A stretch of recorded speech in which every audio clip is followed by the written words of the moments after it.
Namaste parents, this is Dr. Deepa, your pediatrician. आज ओपिडीमा एउटा नानी आएको थियो उसको मम्मीसित and she was just 7 year हैन अनि बट सी वाज 36 kg. अब प्रब्लम उसको अरू थियो but the problem I see here is something else. 7 वर्षको बच्चामा 36 kg is overweight. So the problem is overweight. Yes, अब के भयो भन्दाखेरि अकर्डिङ टु हर मदर हैन बच्चाले चाहिँ प्रब्लम अहिले यो 7 वर्षमा आएर भएको होइन. The real problem was since she was at 2 years old है त. 2-3 वर्षमा हुँदाखेरि बच्चाले खाँदै खाएन अरे.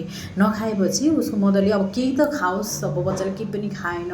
सी ट्राइड एभ्रिथिङ अनि खाँदै नखाएपछि चाहिँ सी स्टार्टेड गिभिङ हर यो चक्लेट, बिस्किट, चाउचाउ होइन यो जङ्क फुडहरू, चिप्सहरू त्यस्तो दिन थाल्नुभएछ. त्यसपछि चाहिँ अब बच्चालाई के भयो भन्दाखेरि पुगिहाल्यो जङ्क फुड खाएपछि चाहिँ अनि that's why she left it है त. अब at that point of child the child did not gain weight but she gain unhealthy habit. The unhealthy habit of craving for the processed food होइन. अनि यस्तै फुडहरू खाएर चाहिँ उसले आफ्नो हङ्गर मेटाउने भयो जसले गर्दाखेरि चाहिँ बच्चाको वेटहरू चाहिँ यसरी बढ्यो. सो द प्रब्लम अब के हुन्छ भन्दाखेरि 2 वर्षपछि चाहिँ बच्चाहरूको यो जुन ग्रो गर्ने प्याटर्न हुन्छ इट स्टार्ट डिक्रिजिङ, एकदम स्लो हुन्छ. किनकि बच्चा 2 वर्षपछि एकदम एक्टिभ हुन्छ, उनीहरूको एपिटाइट चाहिँ कम हुन्छ. त्यही भएर बच्चा दुब्लो हुने, अलिकति थिन हुने, this is absolutely normal and it is expected है त.